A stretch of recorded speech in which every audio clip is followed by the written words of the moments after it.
Let's do it. Rolls out to the right. 5 seconds to go in the first half. Dante fires deep to the left.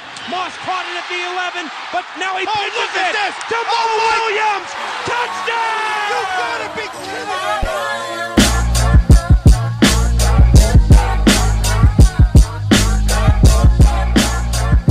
All right, and welcome back to another edition of the Climbing the Pocket podcast, another special edition. It's draft season. We're coming through with the top fives, and we're going to bring this thing home with obviously the most important position on the field, the quarterbacks. And who better to talk to me about quarterbacks and to bring all this draft goodness to you than QB1. JR, what's going on, my man? What's going on, man? I'm excited. Finally talking the best position in the world. Yes, sir. Yes, sir. But of course, before we get to that, we got a bit of business that we need to get out the way. And, if you've been with us through the whole series thus far, you already know you should have gone out and purchased your 2018 NFL Draft Guide from the one and only JR by now. It is $5. It's the best value you can get this draft season. All the proceeds are going to charity. You feel good donating to a good cause. You get a great draft guide. Get yourself ready for a draft night, draft weekend with the guide. Help a good cause. And if you already bought your guide, buy one for a friend. You're still helping a good cause. It's still only $5, and you will be able to have smarter conversations about football with your friends. So go on and do that if you haven't done it yet. All right. Well, we got this thing out the way. And we're going to talk about these quarterbacks. And, I love it. We are jumping right in, starting this thing off with a bang. Who is number 5 on your QB board? Lucky number 5, probably the most polarizing prospect in this entire draft. And that's Josh Allen, the quarterback from Wyoming. Obviously, the most debated prospect in this entire draft class or this entire quarterback group because there's so many mixed opinions about him. And everyone seems to want to use some type of data or factual opinion when discussing him or trying to validate their bias or their opinion about him. My personal opinion, he can end up as a lot of things. He can end up all the way from Christian Hackenberg to Jay Cutler. There's a wide, there's a wide spectrum that he could end up being, but what are you getting with Josh Allen? You're getting a big prototypical pocket passer, a guy that's a very above average athlete, I would say, for his size. He's not a statue back there. He can move back in the pocket or he can move around in the pocket. Now, there's a lot of positives that do come with him. Obviously, the arm strength is the most notable, and that's what a lot of people or coaches think they can mold his game around because that's what his game is mostly predicated upon. But there is a lot of negatives that come with him as far as mental processing. He doesn't show a really consistent understanding of coverages and what's going on in front of him. And some of his reads are delayed, and that was a big reason for a lot of his interceptions last season. He had some ball placement issues, and obviously that brings me to my next point, which is the main reason that a lot of people have a lot of negatives against him, and that's his completion percentage, which was 56%. That's the magic number that everybody likes to bring up. 60% is obviously the threshold that a lot of teams like to use. That seems to be the magic number, or the threshold that teams love to use when evaluating these quarterbacks. And Josh Allen has never reached that point in his career, all the way going back to his JUCO days at Reedley College in California. So that seems to be the biggest issue with him. Now, what I will say about Josh Allen is that he has to have a very good position coach. And what I mean by that is he has a lot of flaws right now, and he's a huge project. He's a big ball of clay that a lot of coaches think they can mold or that they have the secret recipe in order to mold his game or the flaws that he's lacking around that arm strength that he does have. And that's why I think a lot of people or a lot of evaluators are saying that he could be a top 5 pick, or he probably is going to end up being a top 5 pick. Now, a lot of people like to bring up the Iowa and the Hawaii game as it being his worst games, but they weren't as bad as a lot of people like to make it seem, and he did have some bad talent around him. Obviously, it was a mixture of both as far as bad ball placement and lack of talent around him, and his completion percentage suffered from that, but it wasn't all on the talent around him. A lot of it was his fault as well. So he's a huge project right now. I think he's a guy that definitely needs to sit for a year or two. My perfect or ideal situation for him is landing in Pittsburgh, but obviously that's a way, way unrealistic possibility because he's going to end up being a top 5 pick. But if he does end up going to a situation where he has to play right away, I think it's a disaster waiting to happen. So it will be interesting to see where he does end up landing. And so, yeah, because I need you to help me with this one a little bit here, because you said a lot of things about him there, kind of talking about, I guess, maybe the mentality of a coach that's looking at him, thinking that they'd be able to mold the game around his arm strength, arm talent. But I guess as someone who played the position and, you know, conversations that we've had before, I mean, I've heard you say like mental processing is probably the most important trait a quarterback can have. So if that is one of the places that he's lacking, like, is it possible for arm strength? I guess, do we have recent examples that you'd be able to point to of arm strength making up for such a big deficiency as it pertains to processing quickly? And then I guess that coupled with the fact that I think someone even posted going all the way back to high school, he's never been over a 60%, you know, completion quarterback. Like, I guess I see the gambling on the upside, but how can you take a gamble or a bet that seems to be such a low probability of hitting so early in the draft? Like, help me understand the thought process that can get us there when it seems that every indicator that you would look at says that this should be at best a mid-round pick. Yeah, it's a big ego thing with NFL coaches. A lot of coaches or offensive coordinators or position coaches think that they have the secret recipe in order to help Josh Allen become or show that upside that he's shown on tape. Now, he does have some really good flashes. Obviously, he played well in the bowl game against Central Michigan, but he still only ended up throwing, I think, for under 200 yards in that game. So he played really well in the first half, but not so much in the second half. But, I mean, it all comes back to coaches' ego.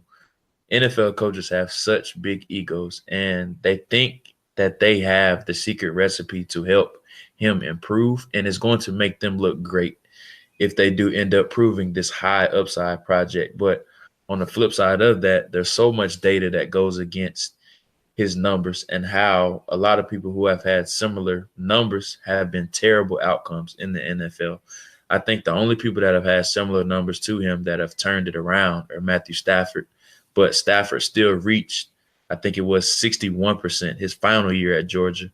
The only other example was Brett Favre, who was never over, I think, 58% completion percentage in his career at Southern Miss, but he still was a second-round pick. So there's a huge discrepancy as far as the data against Josh Allen. And like I said, it all goes back to the situation that he lands in. I think Josh Allen can end up being a good quarterback, but it just all goes back to the situation he does land in. And he's going to be a huge outlier if he does end up being good. If he does have a chance to correct the flaws that he does have, but I think the one incorrectable flaw that he does have is accuracy. And obviously that's a huge trait that you have to have at the quarterback position.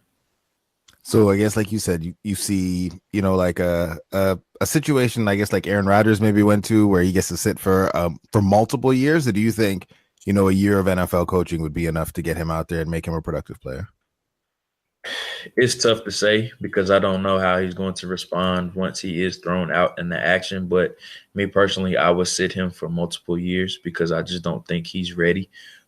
Obviously, I don't work with him from a day-to-day basis, and I don't know exactly why he was so bad at mental processing coverages and just being late on some reads. And another thing that I failed to mention that he needs to work on is that he needs to understand exactly when to put touch on throws. Everything is a fastball for him. So that just shows a complete lack of awareness on exactly knowing when to put touch and when not to put touch on certain throws. Everything is a fastball with him, and that's something that he's going to have to learn as well. So it's just the small nuances of the game that he's not understanding right now.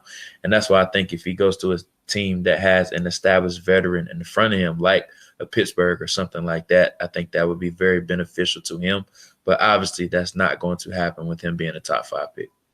Okay. All right.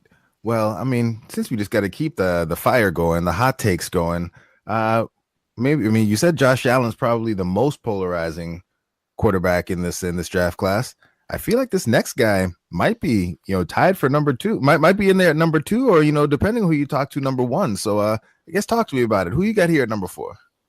At Lamar Jackson, quarterback from Louisville. The tide seems to be turning a little bit with him. Now you're seeing a lot of reports coming out that teams have him as a first-round player on their board, but leading up to the draft process from the combine to his pro day, he was just getting bashed. The whole idea or the whole thought of his mother being his agent and teams not being able to get in touch with him was really dropping him on boards, which was what a lot of media outlets were saying about him. But now it seems like his stock has come full circle, and now he's back in that first-round discussion. I know this week alone, we've seen teams like the Bengals, the Chargers, and the Ravens reportedly have an interest in him, and even the Patriots as well. So a lot of teams in the middle of the first round have seemed to improve their stock or their interest in him. As far as his game, I love his game personally, but he needs to have an offensive coordinator that is okay with catering to his strengths, because he cannot operate in a traditional pro-style offense. He's a guy that needs to be in the West Coast multiple style of offense, like what Seattle runs out there in the NFC West, and how they cater to Russell Wilson's strengths. Now, they don't have a lot of designed runs for Russell Wilson, and how they counter react to that is that they run some zone read plays where he does have the option of reading the defensive end and carrying the ball. Now, they're not going to run specific design runs like Lamar Jackson did at Louisville, because I don't think his body will hold up if you keep asking him to constantly take that pounding for a 16-game season. But we all know the biggest strides where Lamar Jackson needs to make is throwing the ball outside of the numbers. He does have some accuracy issues when he does throw to his right. That's where his biggest flaw is right now, in throwing outside of the numbers. But as far as a deep ball thrower and a guy that can throw short to intermediate routes over the middle, I think that's where he has his best results from. He does need to improve his mechanics a bit. He has a little flick of the ball as opposed to following through all the way to his hip pocket with the ball, and that's something that's easily correctable. He has a narrow base, and that's a big reason why, for some of his inaccuracy. So little things like that he needs to improve on, but a lot of his flaws are correctable. I'm a big fan of Lamar Jackson personally, but he has to go to a team that is very lenient as far as how they cater their offense to him. If you mold your offense around him, I think he can be a superstar player waiting to happen. Now, I don't think he's ready to come in from day one and start right away, but if he is asked to come in and play right away, it's going to be a trial and error period, full of highlights and lowlights, just because of how dynamic he is. And again, and I hate to keep putting you on the spot here, making you try to, I guess, voice the thought process or the reasoning for all the NFL coaches. But one of the things you said there was,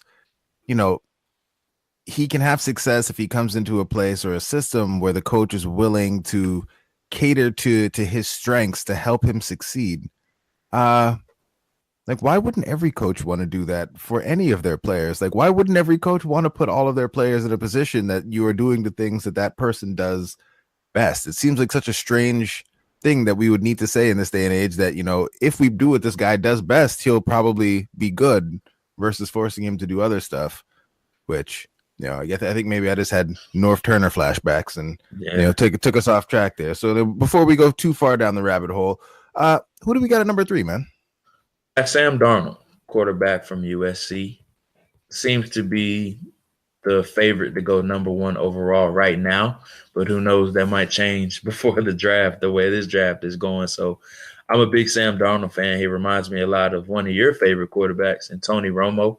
He has that same type of 3/4 release. Now Darnold's, he brings it more down to his hip. He has that long loopy release, but it's very reminiscent of Tony Romo as far as how he can operate in or outside of the pocket. He's a guy that's a magician inside of the pocket, has the best pocket presence of this class, in my opinion. It's funny how his story actually ended up at USC. He actually was brought in to be a serviceable backup. Now, at the time, I think it was 2015, the number 1 recruit in the country his name was Ricky Town, but he ended up transferring out and clearing the way for Sam Darnold, and Sam Darnold obviously became the starter at USC, and the story took off from there. He's a guy that's very quiet, reserved. He's not your outspoken leader like some of the other guys in this class. But what I love about Sam Darnold is that he stays even keel. He's never too high. He's never too low in his game, and it shows. And I love to use the example in the bowl game against Ohio State. He got hit 27 times, and he just kept going, kept getting back up and firing strikes. He threw an early interception in that game, and he responded extremely well from that. And I love to see that from a quarterback because it shows mental toughness. And now you talk about him being a fit for the Cleveland Browns, where he's slided by a lot of these big media mock drafts. And I think in order to survive in Cleveland, you have to be extremely mental tough. And that's what you're getting with Sam Darnold. He's above average athlete, a guy that's a former basketball player in high school, and it really shows with the way he's able to operate inside and outside the pocket, a guy that's very advanced as far as getting through his progressions and his reads. And that's something that I really love about Sam Darnold as well. So I guess with him, because I know he's a guy, he's, I guess for a while now, it seemed that he was the consensus pick to go number one. And then I guess this week where we're hearing a bit of rumbles, maybe, Baker Mayfield might slide into that spot. But up until then, it really seemed like Sam Darnold has had himself locked into that spot.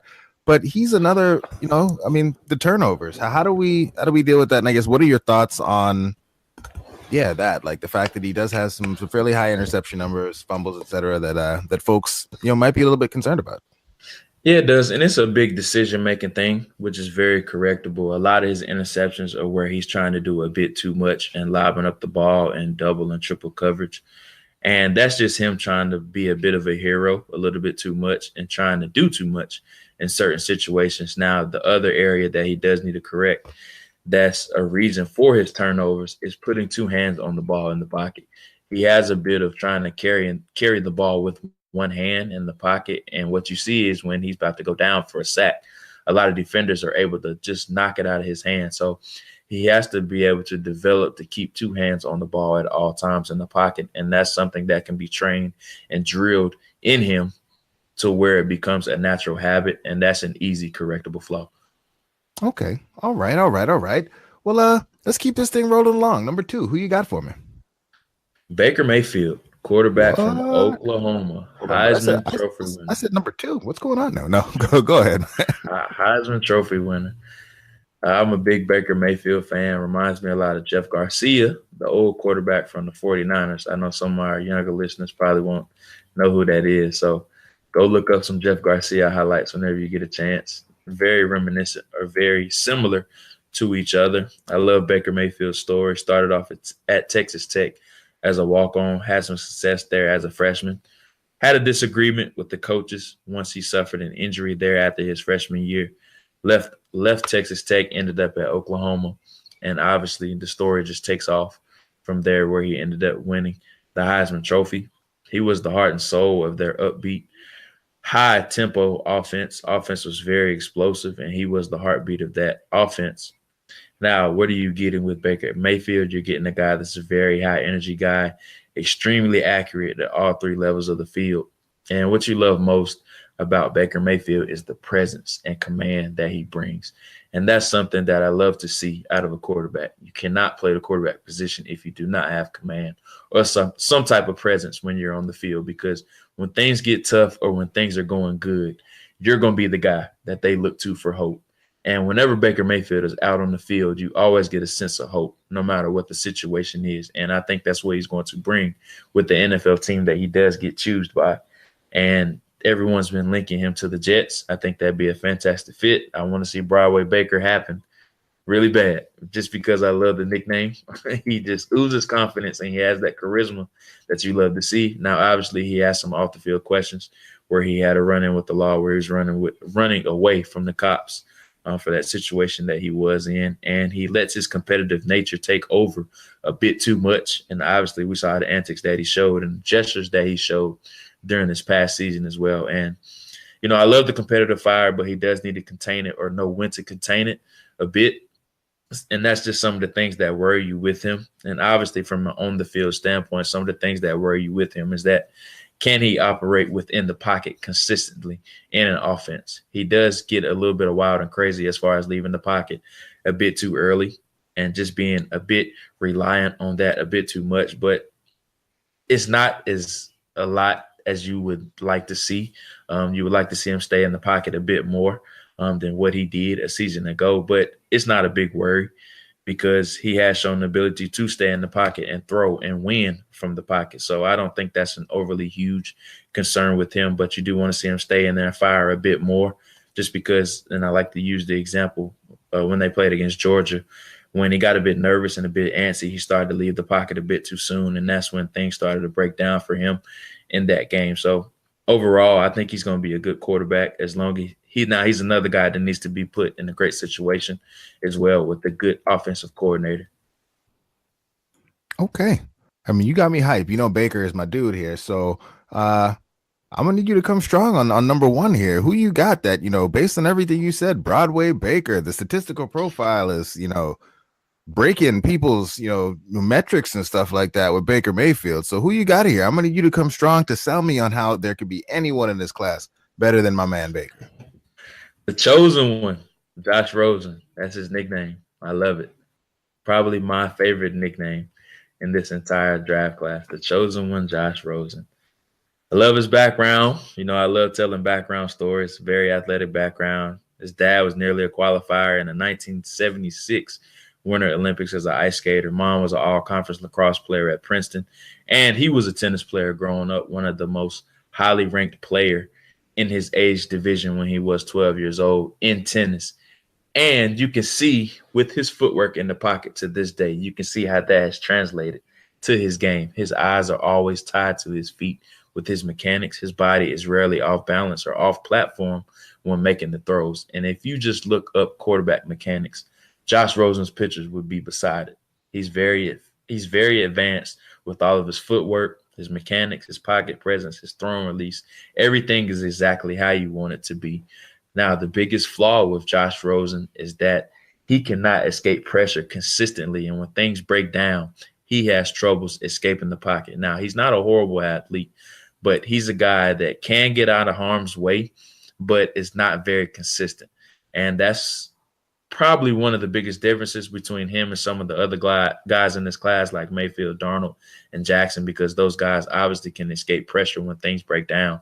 That's just not something that Rosen's game is predicated off of. So you're going to need a really good offensive line to protect him because I don't want to say he's a bit of a statue back there, but he's just not as nimble as some of the other guys in this class. I would like to see him be a lot more efficient in the red zone. That's an area where he struggled at, but he did suffer from a lot of drops. His receiving core really did let him down a bit last year. And what you see is that he's a guy that has no problems fitting it in tight windows. He has plenty of arm strength. I say he has an above average arm. Reminds me a lot of Matt Ryan. So I think if I had to make a bet, he's the one guy I would bet on being a franchise quarterback out of this class. Why do I say that?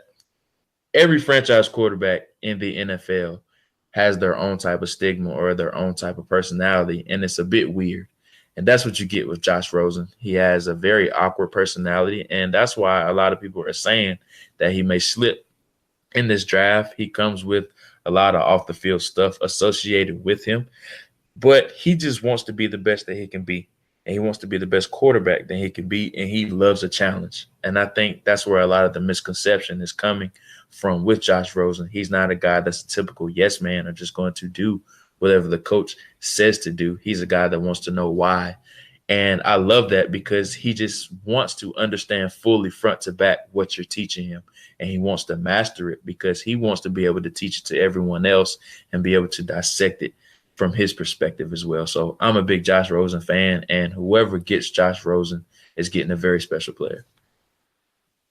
Okay. I mean, you might have just convinced me there because, I know you love you some Josh Rosen. And I mean, the quarterbacks, the quarterback position. So, I'll lean your way. I mean, your board is my board when we're going on out there. So that's it. We made it, man. We made it.